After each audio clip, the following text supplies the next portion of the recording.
Welcome to this recording of Curing Mental Alcoholics.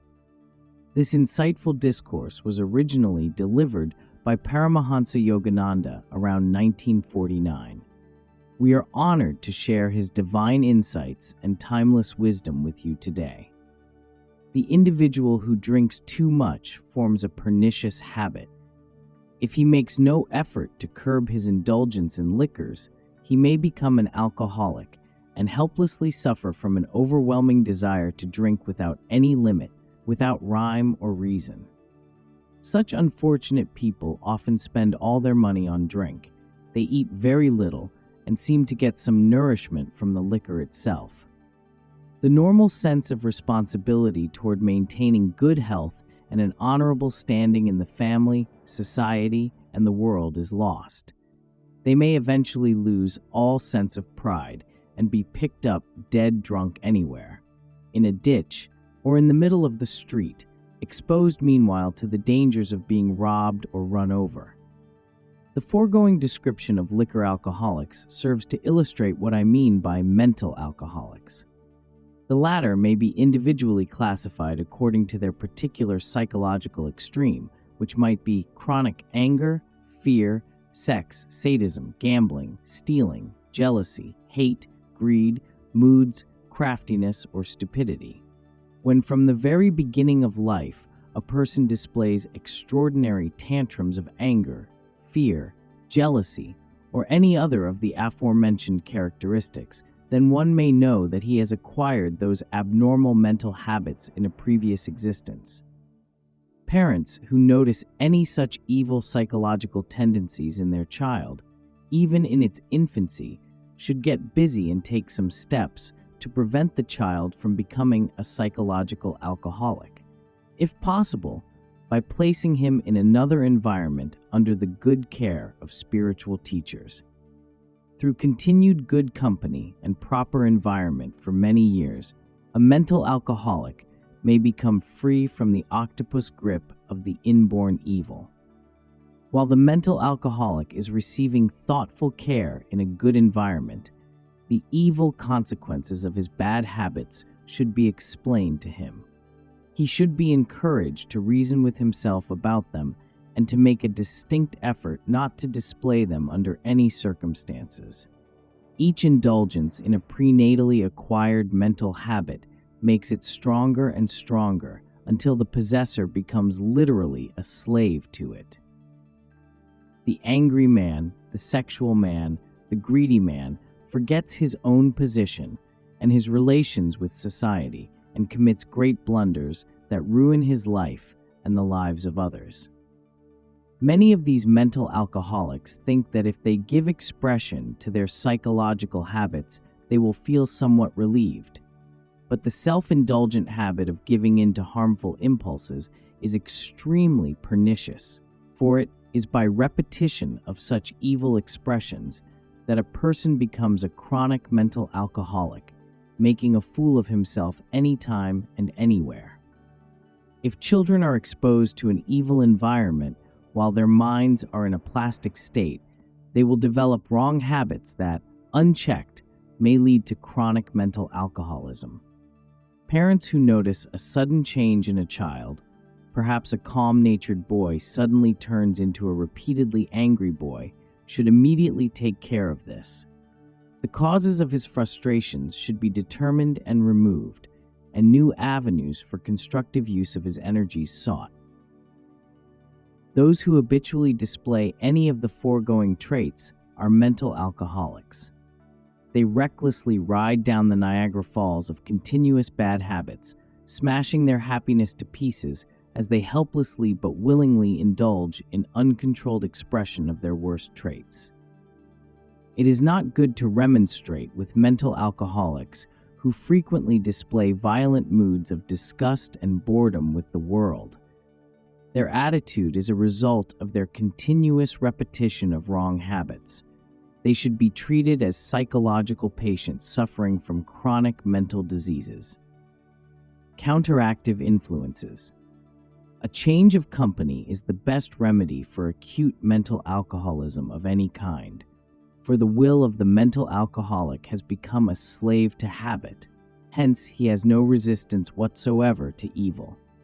The most effective cure is to move him immediately to an environment that will be a specific antidote to his toxic mental condition. If possible, the angry mental alcoholic should be placed with one or more individuals who do not become angry, even under irritating circumstances. The sexual person ought to be surrounded by self-controlled people. The habitual thief needs the society of honest people. The chronically timid can be helped by association with the brave and by reading stories of men who were heroes. Moody or scornful or sourpuss types should have the companionship of habitually cheerful people. A mental alcoholic should remember that poor elimination and eating meat, beef and pork especially, will aggravate his psychological malady, fixing it even more firmly in his brain. An abundance of fruits and vegetables in the daily diet, and each week a one-day fast on fruit juices, with a longer fast occasionally, will greatly help to change the cerebral grooves that entrench the pernicious habits. Sexual excess impairs the nervous system and the brain cells, which in turn aggravates anger in a mental alcoholic. Overindulgence in sex destroys willpower. Hence, all mental alcoholics should learn control over the sex impulse, that they may practice moderation in marital relations, as nature intended. Petty dictators. Often we find that the breadwinners in a family, father or son, or sometimes mother or daughter, display a tendency toward mental alcoholism because of the consciousness that they are in a position to dictate. Such little dictators in families should not freely unload their moods on innocent, harmless dependents and thus lose the inner respect of those around them. When a family dictator thinks he can get away with doing what he pleases at home, he gradually begins to do what he pleases in expressing unpleasant moods or evil traits outside the family. Eventually, he does this anytime and anywhere. If petty family tyrants don't check their indulgence in these sadistic habits, they gradually become mental alcoholics, behaving immaturely and causing untold trouble to those who are closely or even casually associated with them, as well as to themselves. If you are a mental alcoholic, try to cure yourself, but meanwhile refrain at least from trying to infect or influence others. For whether or not you succeed, you will probably cause yourself added trouble. Think what pandemonium would break loose if suddenly somebody dropped a skunk in your peaceful home where you had been sitting quietly meditating or reading a book by the fireplace. You and those around you would no doubt try to evict the skunk, and in so doing, be drenched with its malodorous chemicals. Both the family and the skunk would suffer. So it is not wise for a human skunk to enter an environment where he is unwanted. He is likely to cause trouble for everyone around him, and in the end may suffer harsh treatment. Please remember that a human skunk carrying a mental vibration of terrible moods and the reflection of it on his face creates incalculable harm in peaceful environments. This biped is unwanted anywhere. It is better even to hide mental alcoholism than to give in to its influence in public. Continued shameless indulgence is the soil in which prenatal or postnatal tendencies thrive. The individual who is prenatally disposed to mental alcoholism must be doubly careful not to live in an environment that waters the innate psychological seeds of his bad habits or moods. Of course, when you meet a person who treats you formally and with a galvanized smile says, "How do you do? I am awfully delighted to see you," while inside he is thinking, "I could cheerfully chop off your head for disturbing me," you sense his inner feeling and you don't like it. I myself like to know where I stand with people. I prefer blunt treatment to hypocritical behavior. No one likes to risk having the snake of insincerity dart out at him from under a rosebush of smiles.